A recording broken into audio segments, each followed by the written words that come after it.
Hello bachon, let's read the question. The question is, in process 1, in the circuit, the switch S is closed at t equals to 0 and the capacitor is fully charged to the voltage V0. That is charging continues for time t is greater than RC, जहाँ पर RC जो होता है हमारा time constant होता है, tau से represent करते हैं. In the process, some dissipation ED occurs across the resistance R. तो क्या होता है, रेजिस्टेंस R के अक्रॉस कुछ हीट का क्या होता है, एनर्जी का डिसिपेशन होता है, एनर्जी का लॉस होता है. The amount of energy finally stored in the fully charged capacitor is EC. In second process, in a different process, the voltage is first set to V0 by 3 and maintained for a charging time T is greater than RC. Then the voltage is raised to V0 upon 3 without discharging the capacitor and again maintained for a time which is greater than RC. The process is repeated one more time by raising the voltage to V0 and the capacitor is charged to the final voltage V0 as in process 1. These two processes are dissipated in figure 2. ठीक है, तो आपको बताना है in process 2 total energy dissipated across the resistance ED is. आपको दो process दे रखे हैं. पहले प्रोसेस में जितनी एनर्जी डिसिपेटेड हुई वो आपको गिवन है और सेकेंड प्रोसेस में आपको डिसिपेटेड एनर्जी जो है वो निकालनी है. हमने क्या किया, वोल्टेज को वी नॉट था, फिर वी नॉट से वी नॉट बाय 3 पर किया उसको सेट, उसके बाद रेज करके टू वी नॉट अपन 3 तक लेके गए और उसके बाद उसको वापस वी नॉट तक लेके आए. इस तरह से एक पूरा प्रोसेस चला है जिसका ग्राफ जो है टाइम और वोल्टेज का ग्राफ आपको गिवन है फिगर सेकंड में और फिगर 1 में आपको सर्किट दे रखा है उसका. तो आपको क्या करना है, सेकंड केस में डिसिपेटेड एनर्जी आपको कैलकुलेट करनी है. ठीक है, तो सबसे पहले हम बात करते हैं, हम स्टार्ट करते हैं. सबसे पहले की कॉन्सेप्ट में आपको जो चीजें पता होनी चाहिए कि जब हम बात कर रहे हैं कैप्चर की, तो एनर्जी जो होती है stored in capsule that is given by half CV square and work done is given by, work done हमारा कैसे देते हैं, वोल्टेज को हम किससे मल्टीप्लाई करते हैं, सी क्यू इंटू सी. ठीक है, इस तरह से हम देते हैं वर्क डन हमारा, क्योंकि वी आ जाता है यहाँ पर क्यू वी से. ठीक है, इस तरह से हम वर्क डन देते हैं. ये दो फॉर्मूले आपको पता होने चाहिए.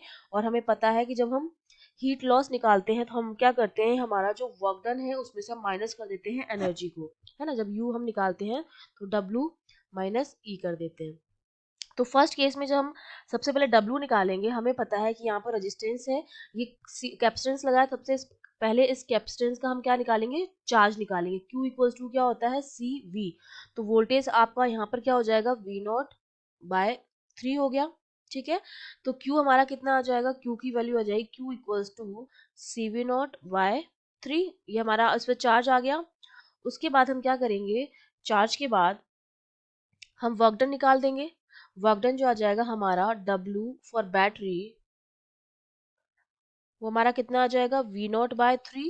ये तो V की वैल्यू हो गई, इंटू Q मेरा कितना आ गया है, CV0 बाय 3. तो ये मेरे पास कितना आ जाएगा, CV0 स्क्वायर बाय 9. तो ये तो आ गया हमारा W बैटरी.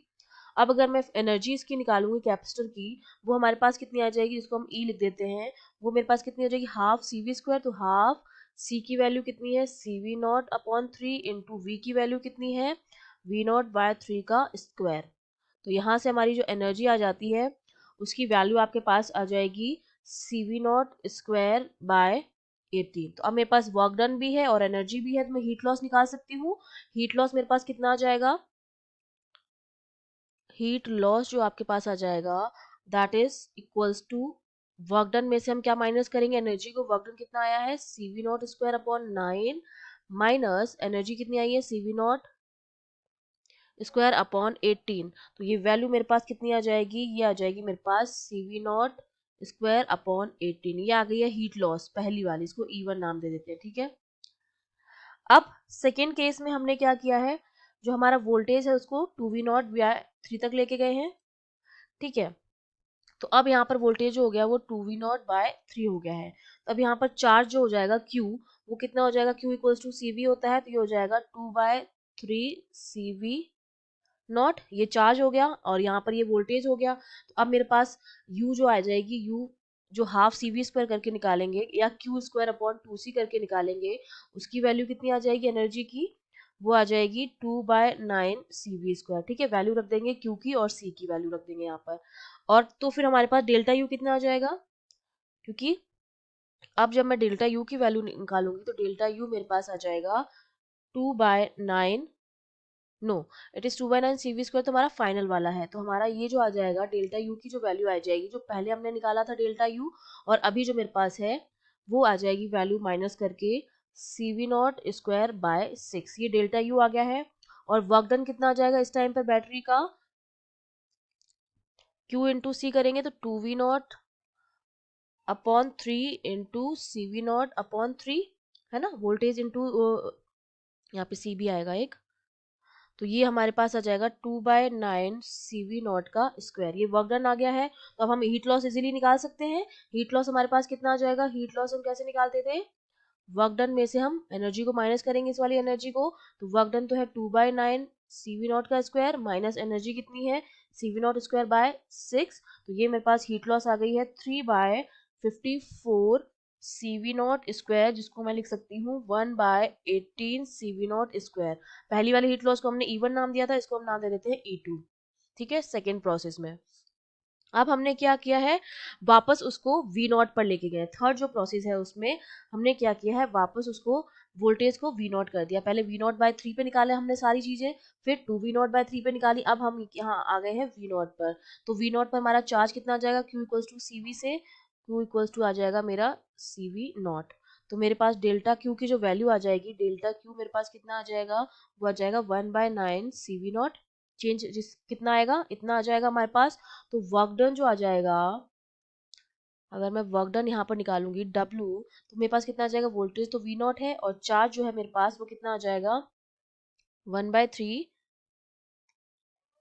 CV0। तो यहाँ से हम इसको सॉल्व करेंगे तो W हमारा कितना आ गया, W मेरे पास आ गया है 1/3 CV0 स्क्वायर। और डेल्टा U की जो वैल्यू आ जाएगी वो कितनी आ जाएगी 5/18 CV0 स्क्वायर। तो हीट लॉस हम निकालेंगे, जब E3 की जो वैल्यू निकालेंगे, हीट लॉस जो आएगा इस प्रोसेस में 1/3 CV0 का स्क्वायर माइनस 5/18 CV0 स्क्वायर। तो ये वैल्यू हमारे पास आ जाएगी 1/18 CV0 स्क्वायर। ये आ गया है E3 मेरे पास। अब मैंने तीनों केस में क्या निकाल दिया है, हीट डिसिपेटेड निकाल दिया है E1 E2 एंड E3। तो जो टोटल हीट आ जाएगा, टोटल हीट डिसिपेटेड, वो मेरा तीनों का सम हो जाएगा। हीट डिसिपेटेड वो मेरा क्या हो जाएगा, E equals to E1 plus E2 plus E3। तो ये सम सबका जब हम करेंगे तो 1/18 CV0 square plus 1/18 CV0 square plus 1/18 CV0 square. तो ये फाइनली मेरे पास वैल्यू आ जाती है 1/6 CV0 स्क्वायर, जिसको मैं लिख सकती हूँ हाफ इंटू 1/3 CV0 स्क्वायर। ये लिख सकती हूँ मैं 1/6 को। तो ये मेरे पास जो आ गई है वो टोटल डिसिपेटेड एनर्जी आ गई। अब हम अपने ऑप्शंस चेक करेंगे। ऑप्शंस में half CV0 square into 1/3, it means जो डी ऑप्शन हमारा वो करेक्ट है। I hope you understood well. All the best.